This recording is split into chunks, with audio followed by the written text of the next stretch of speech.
Labing-anim po na contestant, yes, si Miss Sol Aragones. Mula po sa Universidad ng Pilipinas. Yeah, there you go, ladies and gentlemen, our 29 candidates in their swimwear. Biglang Atom, tanong mo naman tong sexy. Sexy ba? Sexy yung mga candidates natin? Kaya niyo bang magsuot ng ganyang swimsuit? Tama-tama kasi ang City of San Pablo, di ba, City of the Seven Lakes? Yes. Kaya magagamit yung swimwear na yan. Magagamit yan. Okay. So at this point, Atom, ang swimwear po na yan ay kaloob o inisponsoran niya ng ating pinakamamahal na si Tito Eddie Escondo na galing pa sa Amerika at dinala niya dito. Hindi lang sila i-sponsoran. Mula po hikaw ko hanggang sapatos, ibinigay din niya. Ladies and gentlemen, palakpakan po natin Mr. Eddie Escondo!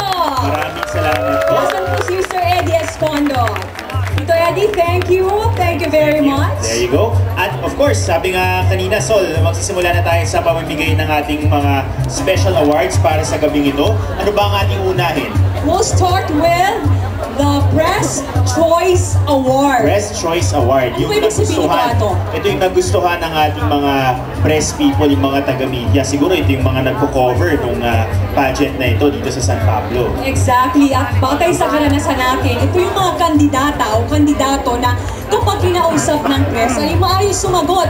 Pero more than that, more than ini-impress mo yung press, eh makikita yung inner beauty mo, kumbaga. Tsaka yung medyo may pagka-spontaneous, madaling kausap, madaling makahalubilo ng mga nagko-cover ng event. Sino nga ba ang nanalo? Tawagin muna natin ang member of San Pablo City Media, assisted by Miss Janet Amante, Mutya ng San Pablo 2007, Toby Cosico, Cheryl Asprek, and Kino Moreno. Abay, mukhang inaantok pa yata mga taga San Pablo. Sino po sa palagay ninyo candidate number? Atom, sino kaya? Wala ka naintindihan. Okay, unahin na natin yung Mr. Darling of the Press. At ang nanalo bilang Mr. Darling of the Press ay contestant number 13. Congratulations! Candidate number 13, Mr. Darling of the Press. Wow.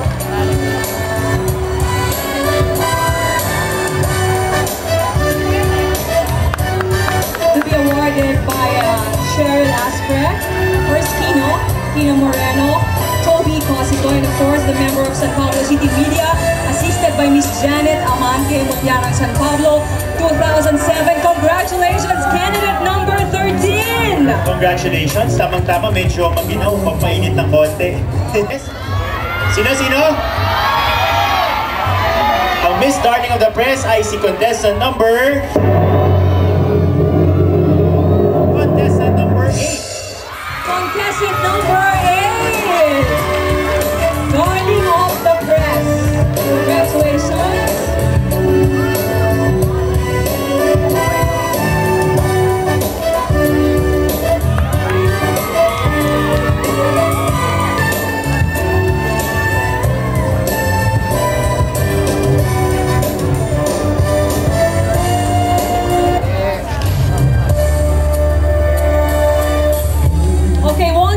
Congratulations, Lacan, candidate number 13, and Mutia, candidate number 8, Darling of the Press. Darling of the Press. Ang sunod naman nating award ay ang Mr. and Miss Photogenic. Yes, Mr. and Miss Photogenic Award.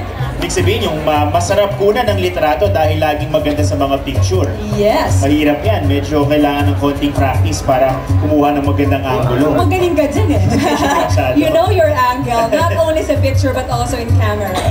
Hindi masyado. Okay.